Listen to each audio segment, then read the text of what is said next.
Kemudian pada kesempatan ini insya Allah Ta'ala kita akan mengangkat topik yaitu hukum memandang, baik itu kepada sesama jenis maupun kepada lawan jenis. Sebagaimana biasa insya Allah Ta'ala pada kesempatan ini kita akan mengangkat dan membahas topik ini dari atau berangkat dan bertitik tolak dari kitab Matan Abi Syuja yang pada kesempatan ini akan kita telusuri lebih jauh dari penjelasan yang disusun oleh Al-Imam Taqiyuddin Abu Bakar Al-Hisni Asy-Syafi'i yang wafat tahun 829 Hijriah. Dalam kitab beliau yang sangat masyhur memberikan penjelasan terhadap matan Abi Syuja tadi, yaitu Kifayatul Akhyar, ya, atau dalam judul yang lebih lengkap yaitu Kifayatul Akhyar fi Hilli Gayatil Ikhtisar. Ya, jadi kitab ini membahas tentang kitab Mukhtasar atau matan Abi Syuja tadi, yang kebetulan di dalam pembahasan matan Abi Syuja kita sudah sampai kepada bab nikah, yang kemudian di dalam pembahasan tersebut Al-Imam Abu Syuja rahimahullah meletakkan satu pembahasan yang terkait, yaitu hukum memandang kepada lawan jenis, yang kemudian di dalam pembahasan itu juga mencakup topik-topik serta bahasan-bahasan yang terkait dengannya. Baik ikhwani fillah, sebagaimana biasa saya akan menampilkan di share screen untuk kita lihat bagaimana pembahasan tentang hukum memandang ini. Jadi bisa dilihat dari matan Abi Syuja ini pembahasan kita ada pada atau sudah sampai pada bab nikah. Yang kemudian pada bab nikah ini ada beberapa topik di dalamnya, yang salah satunya kalau kita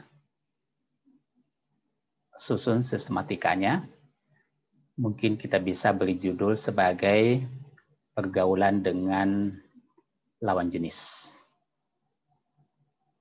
Nah, kalau ini kita buka, maka ada dua pembahasan yang diangkat oleh Al-Imam Abu Syuja di sana, yang tentu urutan serta sistematikanya ini saya sesuaikan agar supaya lebih mudah untuk kita lihat peta pikirannya. Yang pertama yaitu hukum memandang dengan sengaja. Kemudian yang kedua, pedoman tentang mahram.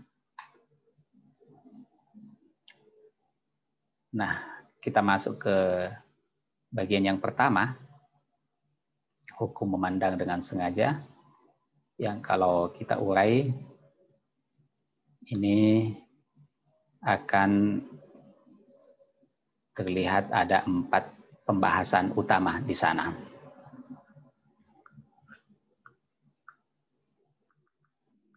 Baik, ikhwani fillah, tentu saja pembahasan kita ini berangkat dari firman Allah Subhanahu wa taala sebagaimana juga disebutkan oleh para ulama termasuk Taqiyuddin Al-Hisni tadi, yaitu di Al-Quran surah An-Nur atau surah 24 di juz 18 halaman 353, di mana firman Allah Subhanahu wa taala di sini mengurai tentang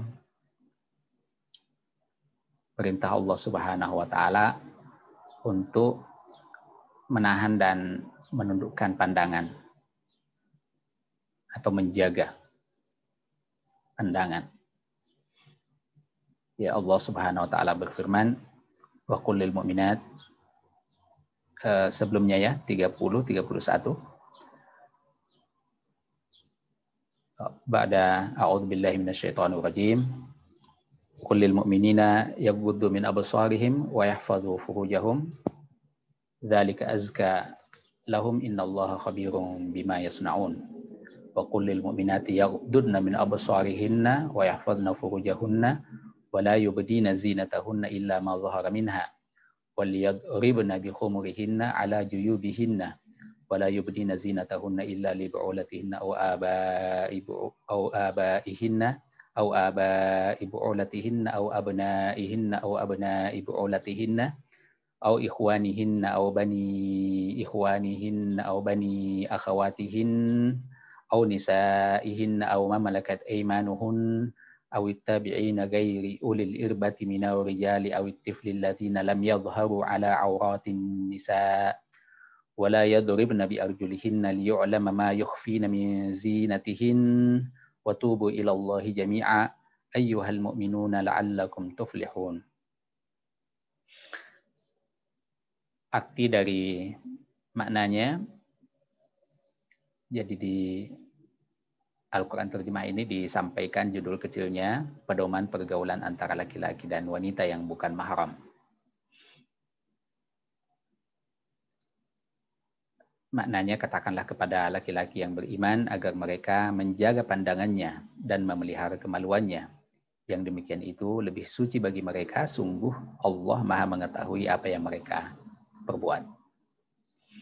Dan katakanlah kepada para perempuan yang beriman agar mereka menjaga pandangannya dan memelihara kemaluannya, dan janganlah menampakkan perhiasannya atau auratnya kecuali yang biasa terlihat.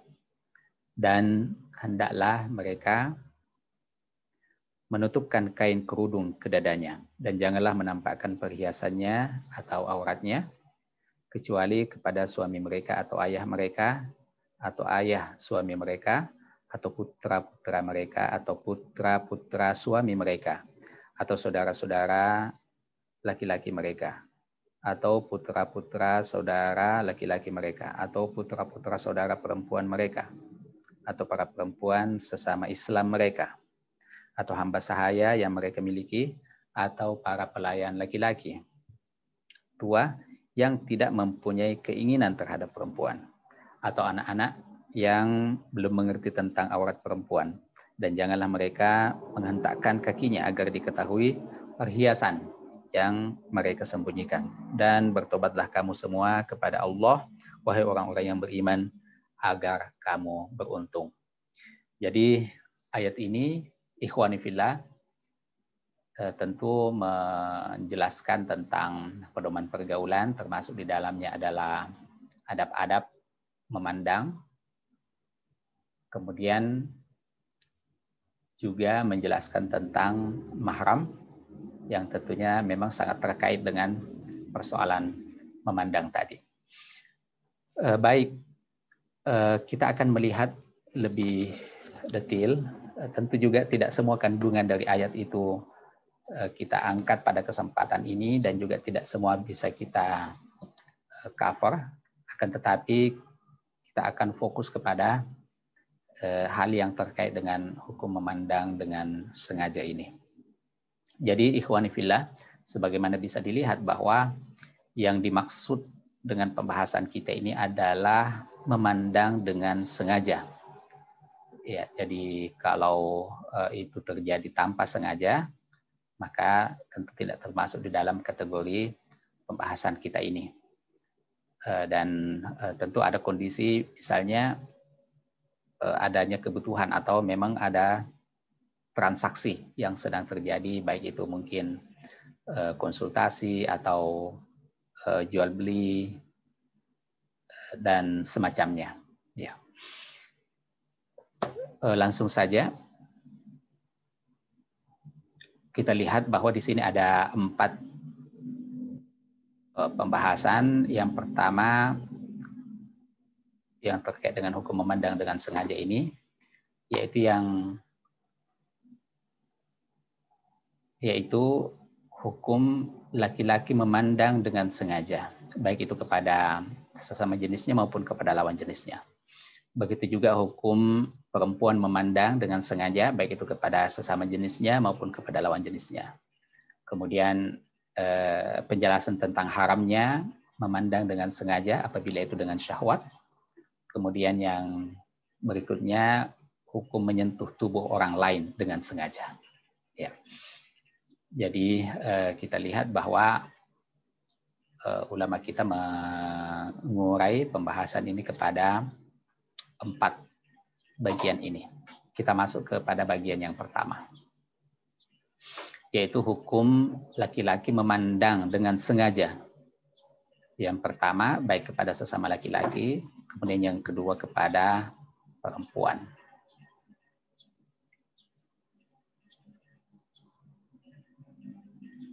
Nah, kepada laki-laki ini dijelaskan oleh Taqiyuddin Al-Hisni bahwa boleh laki-laki memandang kepada sesama laki-laki kecuali ke bagian antara pusar dan lutut. Ya. Jadi inilah bagian antara pusar dan lutut ini yang disebut sebagai aurat laki-laki di hadapan laki-laki yang lain. Ya.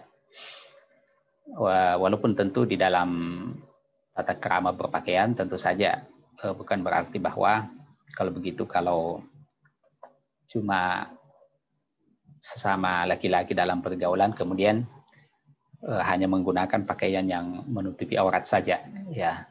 Sebagaimana kita maklumi bahwa dalam pembahasan fikih secara umum memang ulama kita menjelaskan tentang batasan-batasan minimal. Ya, kenapa? Karena memang fikih ini paradigmanya adalah paradigma hukum yang tentunya lebih menekankan kepada aspek mana bagian yang bisa menjerumuskan kepada yang haram dan mana bagian paling minimal yang mubah. Ya, sehingga kalau ada penjelasan fikih tentu tidak berarti bahwa kita hanya mendasarkan tindakan atau perbuatan kita kepada batasan-batasan yang minimal itu, karena di dalam kehidupan nyata tentunya kita juga mengembangkan adab, mengembangkan budi, dan mengembangkan tata krama serta akhlak di dalam pergaulan kita, menghiasi kehidupan kita dengan tata krama yang baik.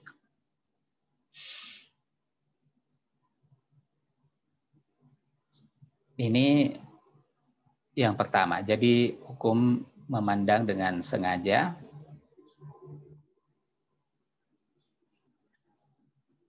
dari laki-laki kepada sesama laki-laki. Lantas bagaimana hukumnya laki-laki yang memandang dengan sengaja kepada perempuan? Kita lihat bahwa ada 2 kategori perempuan dalam hal ini. Yang pertama yaitu mahram dan yang kedua yang bukan mahram. Nah, adapun kepada yang mahram ini ada 2. Yang pertama itu kepada istri, kemudian yang kedua kepada anggota mahram lainnya, sebagaimana tadi disinggung di dalam surah An-Nur ayat 31. Maka kepada istri ini hukumnya boleh memandang ke seluruh tubuh, sementara kepada mahram lainnya maka haram memandang kecuali kepada bagian yang umumnya tampak saat beraktivitas sehari-hari, seperti kepala, rambut tentunya, wajah, pundak, lengan, dan betis. Ya, jadi inilah bagian-bagian tubuh yang boleh dilihat secara sengaja dari pihak laki-laki kepada pihak mahramnya. Ya, seperti tentu ibu atau saudari, bibi atau tante, baik dari bapak maupun dari ibu, dan seterusnya. Ya, jadi ini merupakan pendapat yang menjadi fatwa di kalangan ulama Syafi'iyah, ya, sebagaimana dijelaskan oleh banyak ulama. Ya. Kemudian yang kedua yaitu pandangan laki-laki kepada perempuan dengan sengaja, dan yang dimaksud dengan perempuan di sini adalah perempuan yang bukan mahram. Bagaimana hukumnya atau uraiannya? Kita lihat di sini disebutkan bahwa yang pertama, pada dasarnya haram hukumnya untuk melihat kepada perempuan yang bukan mahram kalau tidak ada keperluan. Ya, termasuk dalam hal ini adalah wajah dan telapak tangan. Ya, ini yang disebutkan oleh Taqiyuddin Al-Hisni di dalam kitab Kifayatul Akhyar tadi.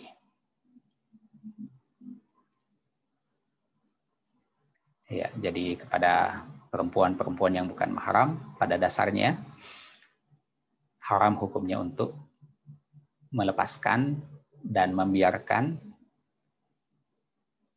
pandangan mata kepada lawan jenis. Kemudian apabila ada keperluan seperti persaksian atau transaksi jual beli, pinjam meminjam,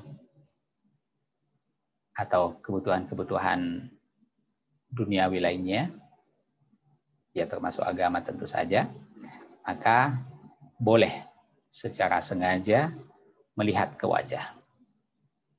Jadi dalam hadis disebutkan atau diceritakan pada waktu kesempatan haji baginda Rasulullah SAW, beliau pernah membonceng salah seorang sahabat beliau, Al-Fadl Ibnul Abbas radhiyallahu taala anhu.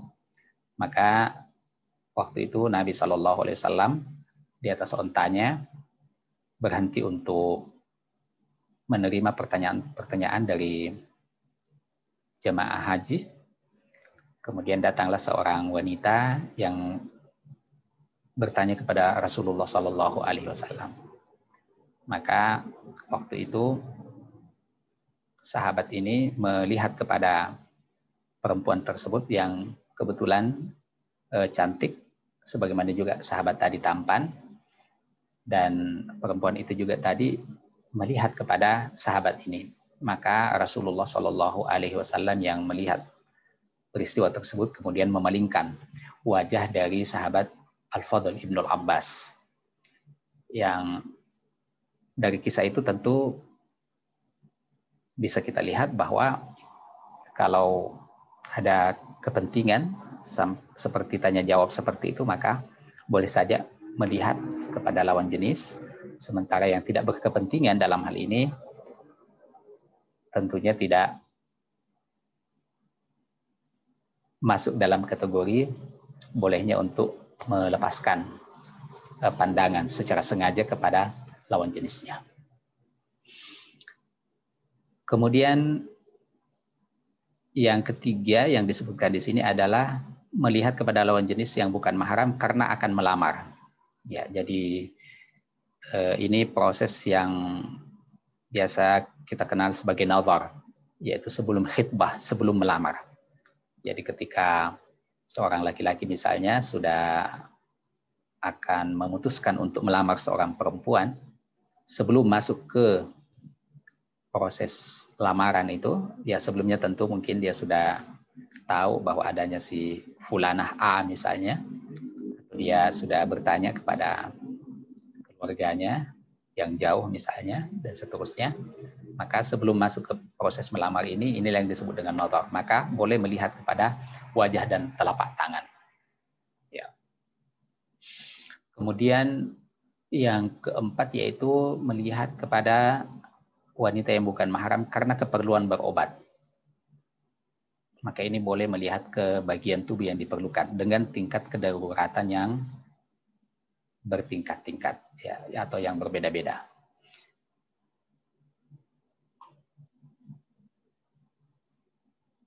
Ya, mungkin bahasanya saya perbaiki dengan kedaruratan yang bertingkat. Ya, artinya tentu bahwa kalau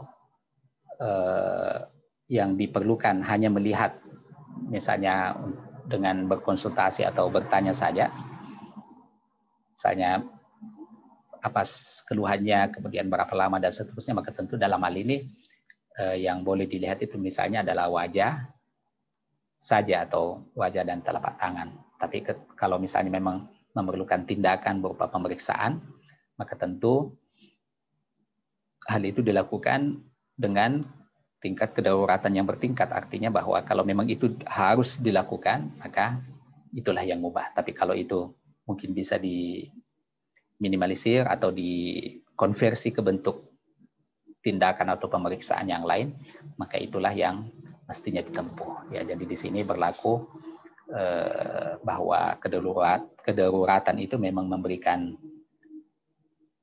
kebolehan, tapi hukum kebolehan juga itu terbatas kepada kedaruratan yang terjadi, sehingga tidak melebihi dari batas tersebut, baik itu dari segi mungkin bagian yang dilihat maupun mungkin dari segi waktu terjadinya atau dilakukannya tindakan tersebut. Ya, ini ulama kita menyebutkan, Taqiyuddin Ahl-Isni di dalam Kifayatul Akhyar itu menyebutkan 3 syarat. Yang pertama, apabila tindakan itu ditemani oleh mahram sehingga tidak terjadi berduaan atau khalwat. Kemudian yang kedua, tidak adanya tenaga medis dengan jenis kelamin yang sama. Jadi tentu kalau ada tenaga kesehatan dengan jenis kelamin yang tak sama, maka tentu itu yang diprioritaskan. Kemudian yang ketiga, mengutamakan tenaga medis sesama muslim atau muslimah. Ya, ini karena kita akan lihat nanti di mungkin batasan aurat ya, bahwa tentunya apabila sesama muslim atau muslimah akan ada kepercayaan tentang standar moral dan kehati-hatian di dalam menjaga batasan aurat serta kehormatan kepada sesama muslim dan muslimah.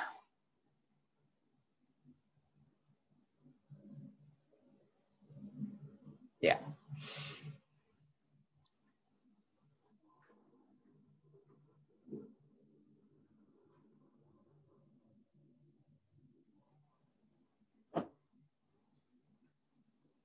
Kita pindah ke bagian berikutnya, yaitu hukum memandang dengan sengaja dari pihak perempuan kepada sesama perempuan. Maka di sini disebutkan boleh kecuali pada bagian aurat, yaitu antara pusar dan lutut.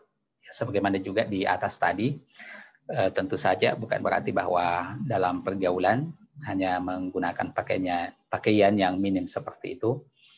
Akan tetapi inilah batasan yang paling minimal yang dalam kehidupan sehari-hari tentu saja ada standar etika dan moral yang perlu untuk dijaga dan diperhatikan. Ya. Batasan-batasan yang sangat minimal seperti ini penting tentunya untuk diketahui karena ada kondisi-kondisi darurat, ya la qadarullah, misalnya kondisi di mana mungkin dalam kondisi la qadarullah seperti misalnya sakit atau bencana atau krisis dan seterusnya, ya disinilah kita memerlukan batasan-batasan hukum seperti ini yang akan memberikan pedoman kepada kita batas-batas minimal yang bisa dilakukan dan tidak bisa dilanggar, misalnya. Ya. Kemudian perempuan memandang kepada laki-laki juga seperti tadi, boleh, kecuali pada bagian aurat, yaitu antara pusar dan lutut. Ya. Walaupun tentu sebagaimana juga tadi, bahwa dalam kenyataannya tentu saja ada standar-standar moral, etika, dan estetika yang dijaga di dalam berpakaian dan di dalam berinteraksi dalam kehidupan sosial. Nah, ikhwani fillah, hukum memandang dengan sengaja tadi ini, kita lihat ada kaidah umum bahwa hukum tersebut berlaku selama dalam hal ini memandang dengan sengaja itu tidak diiringi dengan syahwat atau keinginan dan kecenderungan baik kepada lawan jenis maupun kepada sesama jenis. Ya. Oleh karena itu ulama mengatakan bahwa walaupun kepada sesama laki-laki, ya sesama jenis atau lawan jenis, apabila memandang dengan sengaja itu diiringi dengan syahwat, maka hukumnya menjadi haram. Ya. Walaupun itu bukan ke bagian aurat sebagaimana yang disebutkan tadi. Begitu juga misalnya memandang kepada mahram, laki-laki kepada mahramnya misalnya. Apabila itu menimbulkan atau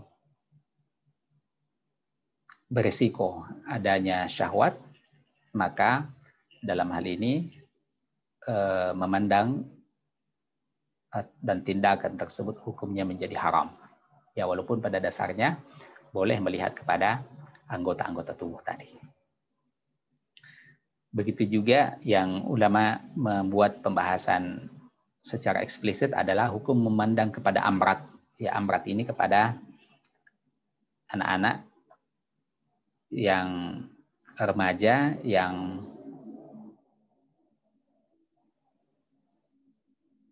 belum tampak tanda-tanda kedewasaan tapi sudah meninggalkan usia kanak-kanak, sehingga bisa menjadi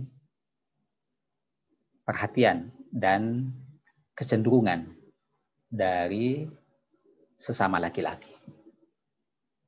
Ya, jadi ada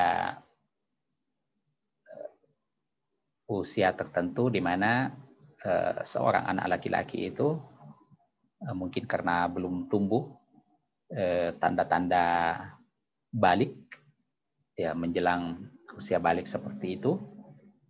Kalau ulama biasa sebutkan misalnya bahwa belum tumbuh janggutnya, ya maka itulah yang disebut dengan amrat.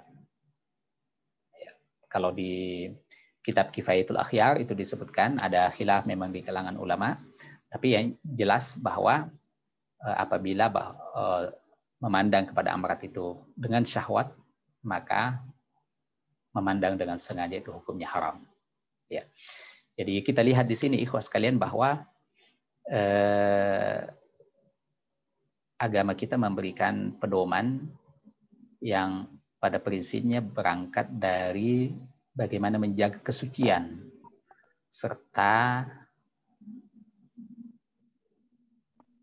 pergaulan yang tertata dan menghormati dan tidak melanggar.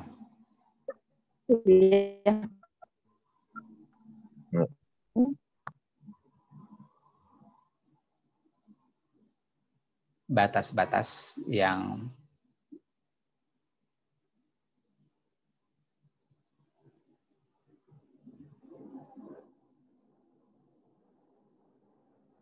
mungkin menimbulkan kemafsadatan. Ya. Jadi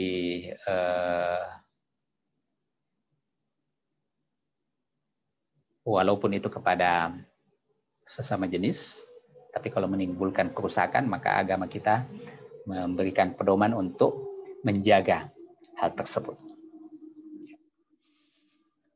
Kemudian yang terakhir di sini adalah menyentuh tubuh orang lain. Ya, juga ini dengan sengaja tentu saja. Disebutkan bahwa haram menyentuh aurat, baik itu kepada sesama jenis atau lawan jenis, walaupun dengan pembatas. Ya, jadi tadi kita sebutkan misalnya bahwa untuk sesama laki-laki, batas aurat itu antara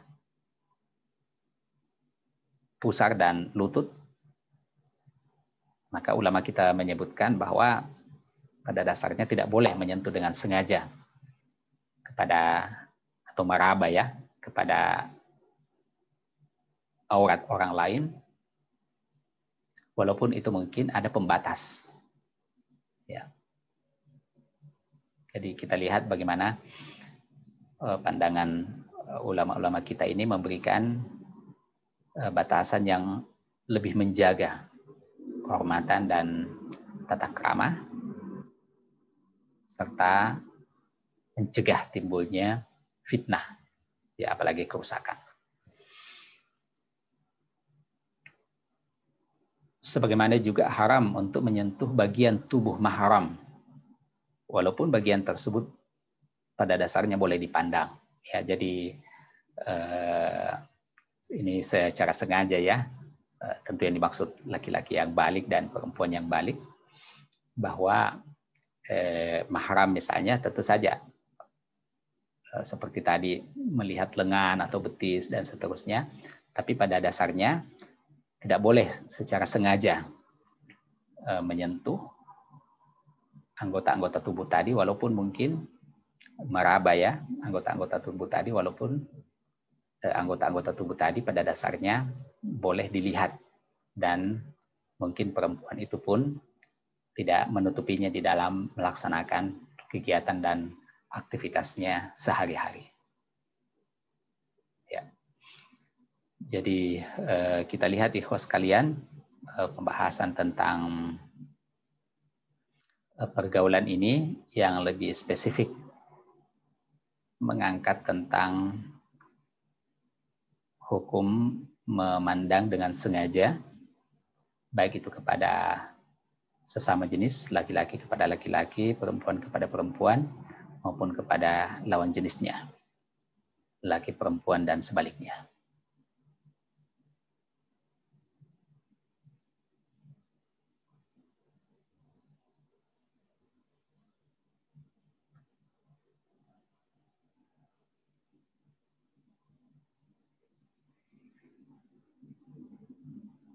Baik, ikhwani fillah, ya ini kurang lebih penjelasan tentang hukum memandang dengan sengaja ini yang kita angkat dari kitab Kifayatul Akhyar, penjelasan dari matan Abi Syuja yang kita susun kembali sistematikanya untuk melihat peta pikirannya yang lebih mudah untuk kita pahami, dan membuat kategorisasi yang memetakan dan membuat struktur dari pembahasan yang diangkat dari kitab tersebut. Baik, sebelum saya tutup mungkin ada tanggapan, pertanyaan, tambahan. Dipersilahkan baik secara langsung maupun juga di kolom chat.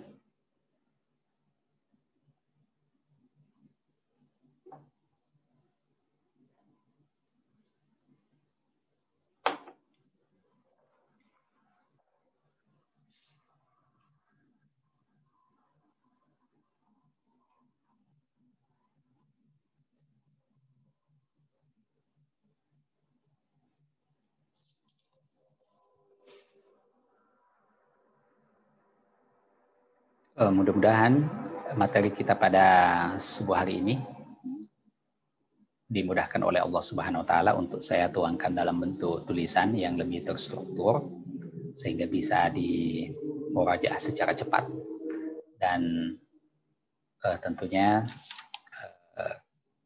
saya akan berusaha untuk mencantumkan kutipan-kutipan langsung dari